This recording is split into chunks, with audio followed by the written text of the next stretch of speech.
Welcome. Welcome, everyone. I'm Angelo Robles to a beautiful summer day.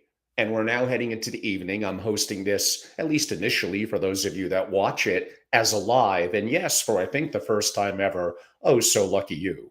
Happens to be my second live. But today, it's early in the week. It's a Monday. I did one live this morning, and I'm just feeling it. And I want to do something different that I've never done before that I hinted at in this morning's live. So this Wednesday, I have on an incredible guest, really kind of a godfather of AI, and then went into the hedge fund business because he's really an investor at heart. And we're going to go really deep. He's Dr. Craig Kaplan. He's been on my platform before. And really, it's going to be investing in the AI arms race. And we are going to go deep. So I haven't done one with a guest deep in AI on investing and all the aspects around it in a while. So I think we're due. And I think many of you agree, hey, there's no stopping this train. Like I say, you either get on board or you don't. And if you get on board, yeah, I think there's an opportunity to make a lot of money. Pretty simple and straightforward. What I'd like to do tonight that I've never done in any of my 20 years in the community is a little bit of how the sausage is made in preparation for Dr. Craig Kaplan coming on live this Wednesday, which would make it July 2nd at 4 p.m. Eastern. I shockingly put preparation and work into the questions that I ask my guest. I really love 2 to 3 hour interviews. When I do interviews, I've been doing more solos lately, which I also enjoy. For Dr. Kaplan, we have about an hour and a half, so it's a little shorter by my standards that I would like. And I would like to take you through a little bit of my thinking and actually share a framework of probably 25 or so questions that I do have. One, I want your feedback. I want your feedback in terms of, you could go in this direction. I would ask this, I would ask that. Now, as you may imagine, because I tend to be also a little bit on the spot and impromptu, and again, how the sausage is made, I love doing the interviews mainly because I'm greedy for me. I get to learn so much and I get to put part of it into my investment or other strategies that I'm doing in broadly in the world, but in the family office community, depending on my guest, geopolitical, macroeconomic, structuring, taxation, etc. So I hope if it's something that I'm interested in, it's going to be something that you would be as well. No, I do not. I see a comment coming in already. Angelo, is this going to be one of your bombastic interviews like with Dr. Stacy Feiner and Ron Diamond? I don't think so. But hey, sometimes you do never know. So I am going to share, and maybe it's a little boring, I don't know, effectively the questions that I will be asking, but I really want input and feedback from many of you. He's a great guest, and there's really incredible times as we're talking. So I very much look forward to Wednesday. How I normally do this is I flesh out questions, especially as an allocator myself. I then, when I have on a great guest like this, I'll run by a couple of family offices to get their feedback and opinion. And sometimes I will run it also through, I'm pretty active in AI. I use 4+ different LLM platforms. I often go into deep reasoning, and I'm often very disappointed, sadly, with sometimes the first go of it. So we could save that for another time, what LLMs to use and prompting. If you don't ask the right questions, you're not going to like or not get optimized answers, but that's a different subject. Well, I actually will be asking Dr. Kaplan, because he's just so smart as effectively an AI scientist at heart, even before I guess he was an investor, those kind of questions. But let me take you through. And what I was going to get to earlier being impromptu, really a lot of it depends on me asking a question and hearing the feedback from a guest and off script, not in my show notes. And I do have show notes. I'm going to be looking at this now with some of the questions, as well as some things I keep on my computer screen. So I'll be going a little bit back and forth. But really, it's listening to the responses and asking follow-up from that, which does tend to go off script. By the way, in case you're wondering how the sausage is made, I kind of hate when guests, although if they're a huge name, sometimes I do have to acquiesce. Leon Cooperman, although Leon Cooperman and Tony Robbins didn't ask me for pre-questions. I generally don't like that because I feel it makes their responses more structured. There are sometimes in technical things where thematically they'll know some directions I'm going. But Dr. Kaplan, by the way, did not ask for a pre-list of questions. He's confident and good to go no matter what I ask him. Now, I do know that he's much more active in public markets, which may be good for many of you because anyone, invest at your own accord, but it's easy to do the research and do what you want to do in terms of investing. So on that note, pulling up some of my show notes here and some other things, why don't we get started? And again, this really only works if I get feedback from you all in terms of directions and type of questions. Feel free to text me, email me, and obviously DM through the screens here, or if you're watching this after the fact in LinkedIn or any one of the platforms on X or my @family office on YouTube. But on that note, without further ado, I'm going to start by giving some big thematic themes, and then I'm going to narrow down to actual questions. So the topic, I'm going to love it, investing in the AI arms race. I'm titling it From Meta to Nvidia, Quantum to the Triple Q. So what happens when a retired hedge fund manager who's been researching AI and intelligent systems since the 80s, God, I think I'm still older than him, a little bit sobering, joins me live to decode kind of what I'm calling the power capital in cognition, or where it's heading. In my opinion, you get Dr. Trey Kaplan for what I'm going to call a no-fluff conversation, really meant for investors, for founders, for entrepreneurs, and for family offices. I can really be pretty simple and say, anyone who wants to learn more about AI from a brilliant man and make money, like, how about that? So I think the big picture things that I'm looking at, Meta's been in an AI scramble. Zuckerberg tried to bring in Ilya Sutskever, who may be the most brilliant man in AI. And what are they doing with their 49% purchase or stake in Scale AI? Well, I think they made a good move trying to bring in Ilya. Of course, he rejected and said no, and likely a good move in avoiding some time and scrutiny by getting a controlling interest in what they're doing with Scale AI. But shall we continue? There's definitely AI talent wars, which relates to also Zuckerberg again, poaching. These are like sports superstars getting $100 million contracts, poaching from OpenAI. I'm a big fan of Zuck. There's some things on privacy and levels I'm not the biggest fan of, but as an entrepreneur, I think he makes a lot of the right moves. So Triple Q versus SPY. Is the Triple Q now really the only index that matters in the world, especially a world of AI infrastructure? Nvidia's CUDA moat, CUDA, that's going to be very important. Look it up, but you'll hear about this when I talk with Dr. Kaplan about it. Why no one has really broken it, and it's really a software lock, and it basically means Nvidia is going to have a tremendous amount of power, at least for a couple of more years. We'll go a little bit into quantum and AI, how quantum computing could break the current quote-unquote model race or accelerate it, beyond control. We'll definitely go into AI and energy. And I loved this Jensen Huang quote. I'm going to have to weave it in somewhere. Energy turns into intelligence, and why this matters geopolitically. We'll go a little bit around the core 4 to 5 platforms and LLMs, a little bit about AI agents. We'll definitely look at things for what I call investing through an AI lens, what long-term allocators and next-gen investors, what decades on their side should be doing right now. So this is going to be a lot of fun. Those were some of the big picture themes. What I then do is craft around those themes, probably 3 to 5 questions each with, again, it's not just me, because there's a lot more brilliant people than me, incredible investors and people that I know, and just people that I like how they think. Actually, sometimes they're not great investors or that active, and that might be good. So again, I'm going to go back to, because I think this is important, one of the questions, why is Meta falling behind? Their LLaMA is really not that good. Zuckerberg knows that. He knows that. So he tried to bring in Ilya, and why did that fail? Or fail is maybe too strong of a word. I'll go back to Meta's 49% stake in Scale AI. What does that mean?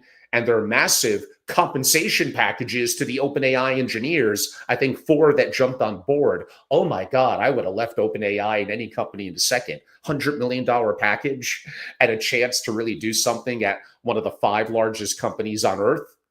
So, or I could state, is this really a bubble? I'm going to have to weave that one into the doctor.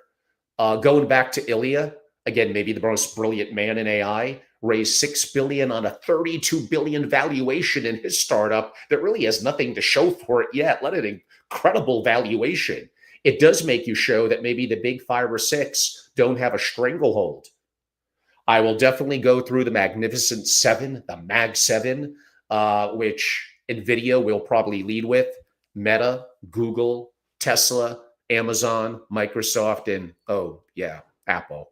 Well, we got to give them a little bit of coverage. That if I stick to the S&P 500, I'm going to have to ask about, it's the Mag 7 and the others, the other 493. Do they even really matter? Like, how many companies are sitting on moats, they think, that will be erased by AI, forget 10 years from now? Think of SaaS companies and others like right now. Will non-AI companies in the S&P 500 kind of become structurally obsolete? Should investors think about AI adjacency versus AI leadership? That's an interesting one in public equities. Like I said before, in the big picture, is the triple Q really the only index that matters? And I promise this next one is important. If you don't know it, you got to understand it. NVIDIA's dominance and the CUDA moat. Now, how durable is NVIDIA's CUDA advantage? And he would be a great guy to ask that, which I will. Could it last a decade? That may be stretching it, or longer? And why haven't AMD, Intel, and others, and the hyperscalers building out, Amazon, Google, etc., starting to do their own chips? May that be a threat to NVIDIA?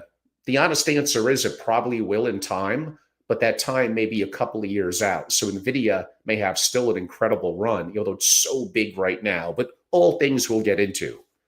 How much of NVIDIA's dominance relies on controlling the AI developer ecosystem? They kind of have a pretty heavy hand. We are going to broadly go into AI energy and infrastructure. Like I said, Jensen Huang of the before mentioned NVIDIA, energy turns into intelligence. So what's his take on that?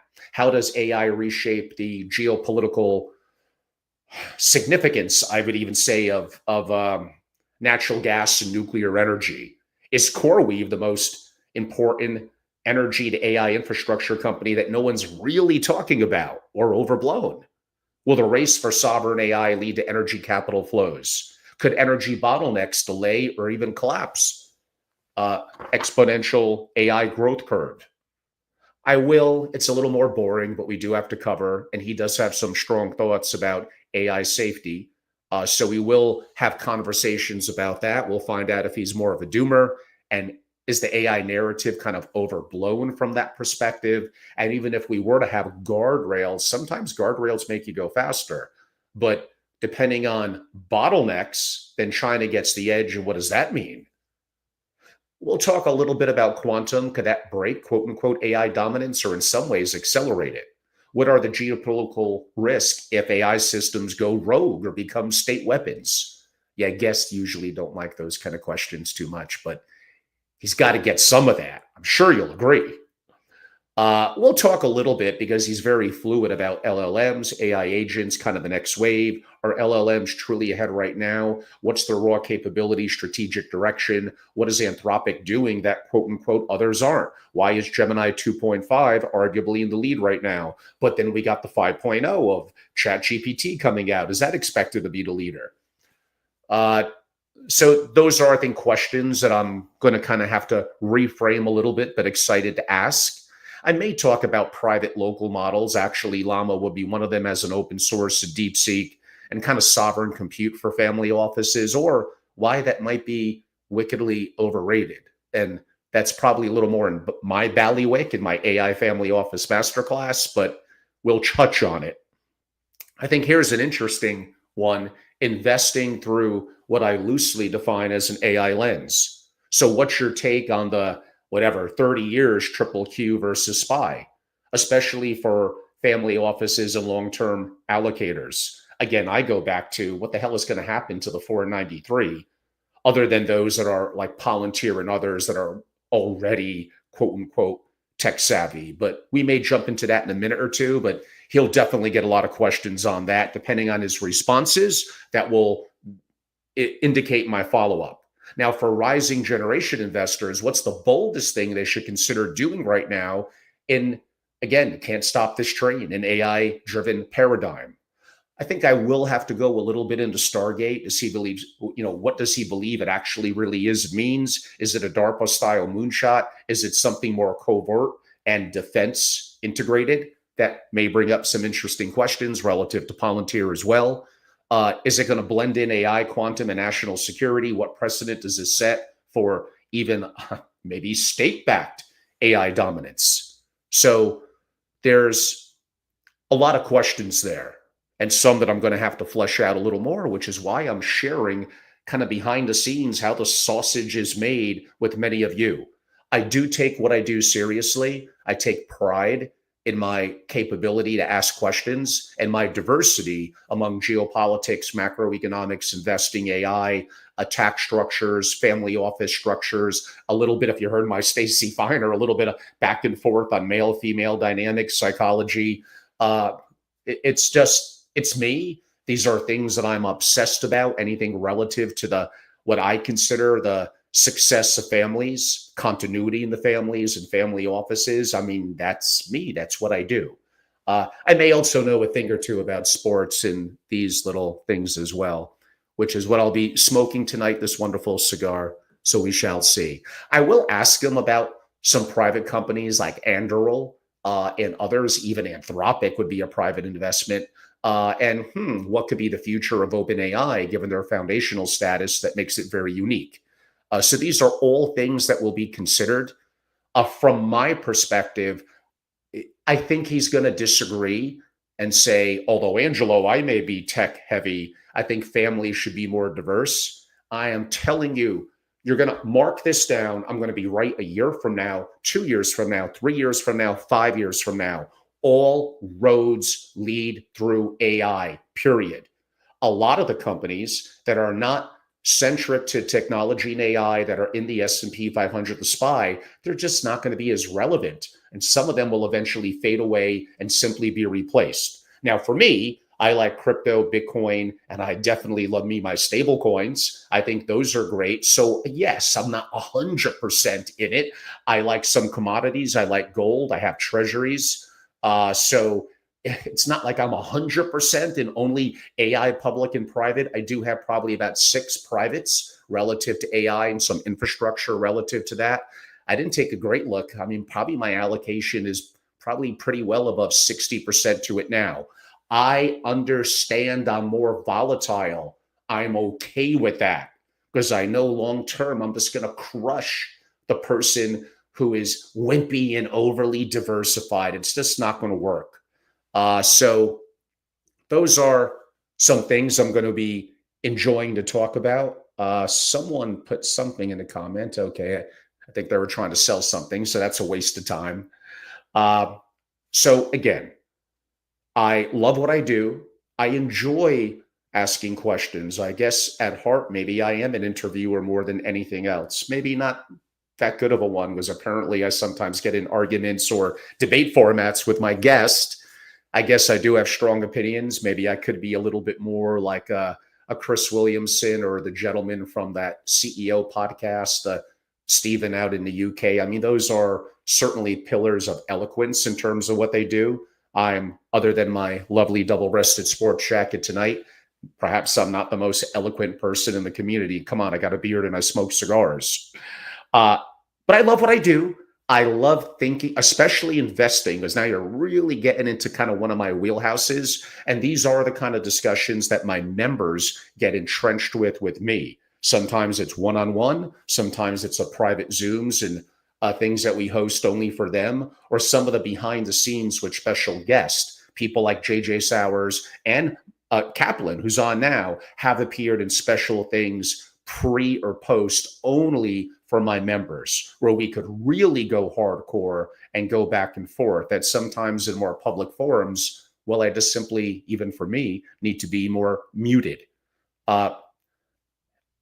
This is investing, everyone. This is the reality of AI, and this is an opportunity to make a lot of money. There is massive opportunities. This is an incredible time. Some of you felt this was going to come crashing down on Liberation Day in April. Yeah, it did look pretty chaotic, didn't it? Maybe I should bring that up too. It's not anymore. It's not to say that bad things won't happen. It's not to say that this is not volatile. This is just the reality and direction. And again, I'm not the only one saying this. Far bigger figures, Peter Thiel, Mark Andreessen, admittingly, they have skin in the game effectively as venture capitalists. But even a friend of mine like Jordy Fisher, these are Vischer with a V. These are all things that we're talking about. And of course, I think that we are 100% correct. So I am open to questions. Again, Dr. Kaplan coming up Wednesday is not as big into privates. I may be able to get his total allocation into AI, his 1, 2, and 3, where his allocations lie. Where has he moved money from? Or where is he putting money to? Always think when you're putting money into something, that means you're taking it out of something. So your thesis must be pretty strong.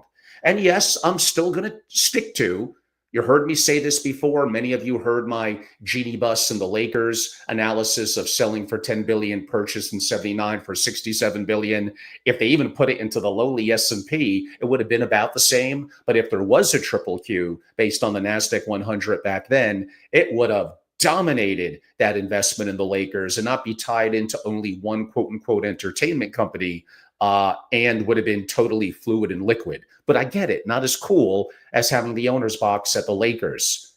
So I think we are in an incredible time now.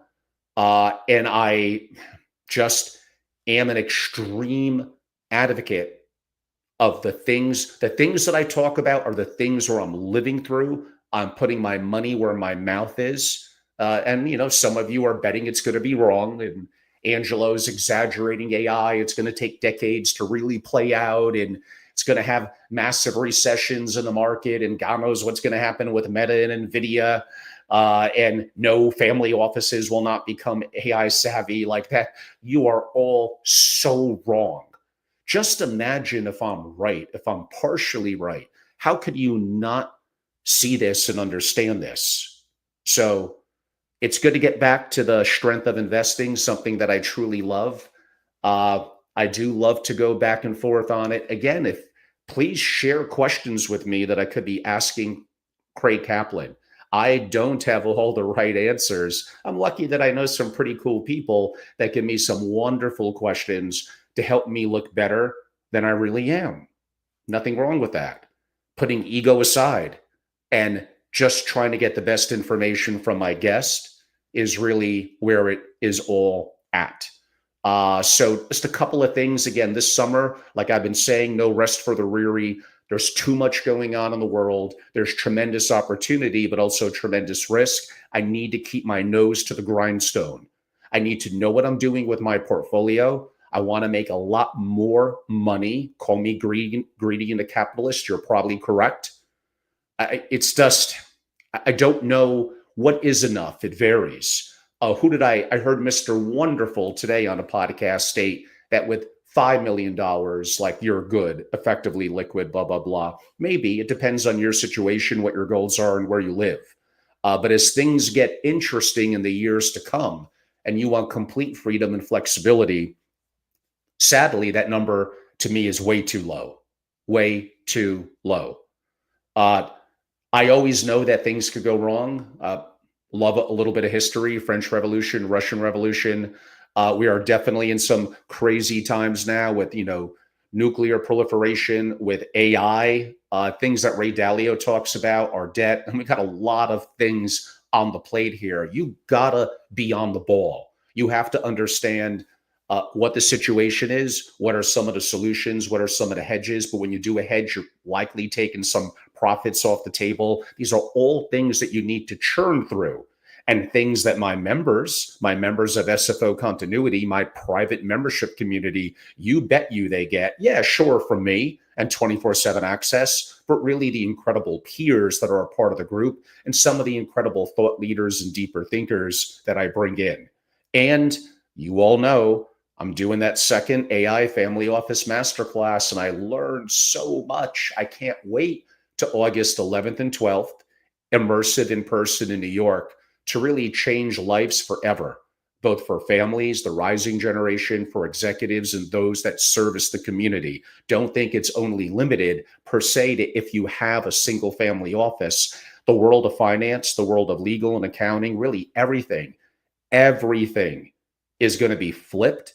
And if you're unprepared, if you're outdated, you could be 30 years old and outdated. You could be 60 years old and like me, and just like right on top of what's going on with realities of the world and technology. Don't make excuses. Be the best version of yourself. We have to be diligent during these times. Stay on top of stuff. Don't rest too much in the summer. There's lots to do. So henceforth, I go back to, in terms of what I stated, this summer is a busy time. Jump into a membership organization like mine. Jump into what I'm doing at the AI Family Office Masterclass. Go to angelorobles.com and simply learn more. Yes, I will be rolling out what I noted a couple of weeks ago, the 360 kind of single family office diagnostic, working on some of the details with some partnering legal and accounting firms on that and what that is going to look like. And I think I mentioned this morning, I'll be rolling out something called kind of the battle of ideas. I already kind of do debates anyway. So why not make them, a little bit more, what are sacred cows in the community? I hate that shit. That, of course, I'm going to take the opposite contrarian perspective on, but I want people, smart people, and I've done this before with Jamie McLaughlin and Ron Diamond and others, people that I respect, but we have a different perspective. And that's okay. And I'm not afraid to get a little, ask the tough question, get a little bombastic, and strongly disagree with some of the things I hear and mount my opinion back. I just think this industry could get very vanilla and very down the middle. Like, let's take a stand. So a battle of ideas, it could be on things relative to geopolitical, macroeconomics, family governance, AI investing. I would love to do more. I'm not even going to use the word friendly debate. It's okay to, I get yelled at and call names. I've had one guest basically hang up on me over my 5 or 6 years of doing podcasts and things like that. So like, hey, if I knew how to do short clips now like I did back then, it probably would have went way more viral, but it was relatively early in my interviewing type career. So here I am this summer evening. Probably doesn't say much about my life that I'm here live with all of you on a beautiful day, but I did get a lot of work done today. Man, I made even more progress in AI.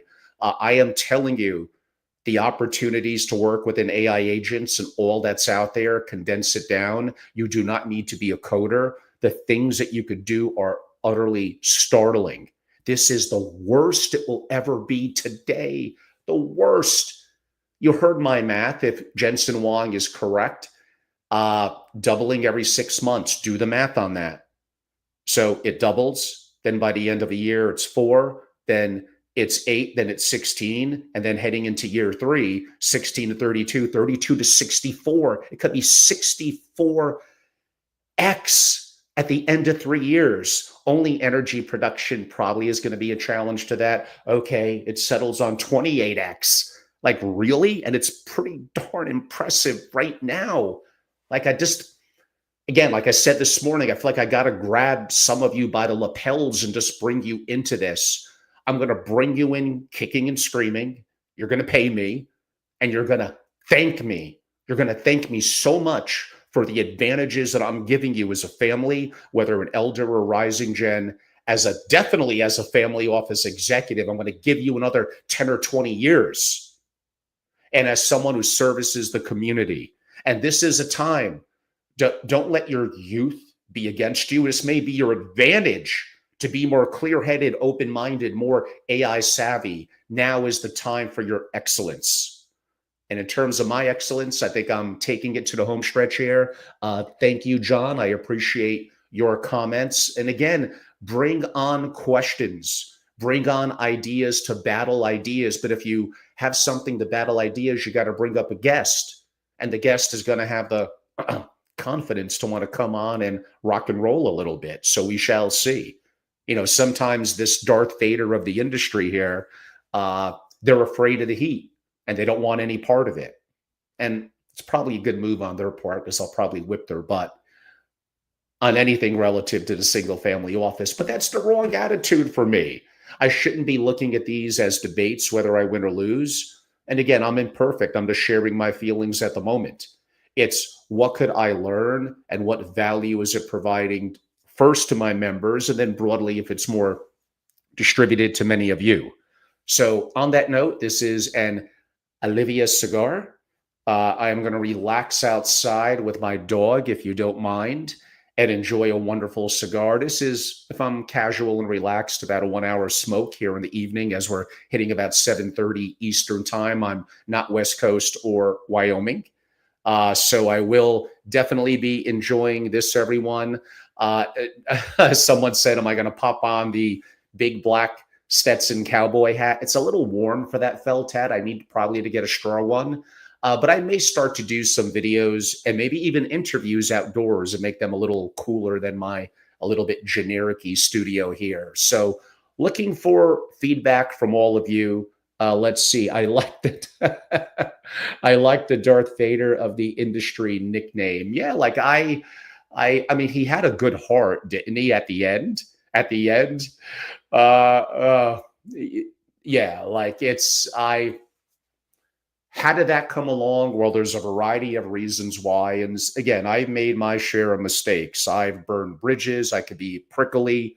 I completely understand. And again, I've made mistakes. I'm lucky to have a second act after selling Family Office Association. I love what I do. I'm obsessed by it. Hopefully many lessons learned. And someone's got to take the mantle of mixing the pot, of being a little bit of the person who asks the uncomfortable question and occasionally challenge people and raises our voice and gets in a little bit of a mix. If nothing else, I probably entice some of you to go on my YouTube platform now if you haven't. And I love Ron Diamond. I think he's awesome. We probably agreed on about 70% of the things we were talking about, but the things we didn't agree on, it got a little sparky. And that Stacey Finer interview, I did a new format where I didn't make introductions. We just went right into a comment and question in the first second. And it was 47 minutes of very intense, highly disagreeing with each other. And then it calmed down. It was more of a calm last 30 minutes. And by the way, she's awesome. Like, I learn from everyone, even when they're wrong, but they may have one or two things they say that may make some sense. Okay. So again, I don't want you all to stand in the way. And yes, I hear flack for this as well. How come you wear black cowboy hats? How come you smoke cigars? It's a bad influence. I'm me. I want to be who I am. Perhaps I'm a little bit of some would say a colorful character in the community, but doesn't the community need it? It's so vanilla and boring. But that is just me. So tomorrow, Tuesday, I'm off to New York, everyone. I look forward to meeting with a couple of incredible people there. Wednesday, I have my interview with Dr. Craig Kaplan. I'll probably maybe pop something out, maybe tomorrow night when I'm back from New York. We'll see. And Thursday, then we really head into the July 4th weekend here in the U.S. God bless America. I love this country. It's an incredible holiday. Lots of barbecue, lots of steak. Definitely going to have a couple of cigars, maybe one or two beverages as well. So who knows? Maybe even over the weekend, I'll even pop something out outdoors by the barbecue. Oh, how about that? So again, come at me with questions for Craig, the AI guy. Come at me with my battle of ideas and potential guests that are willing to come on. And let's go. Let's make it happen. Everyone have an incredible week. You're all awesome. I learned from all of you. Thank you so much.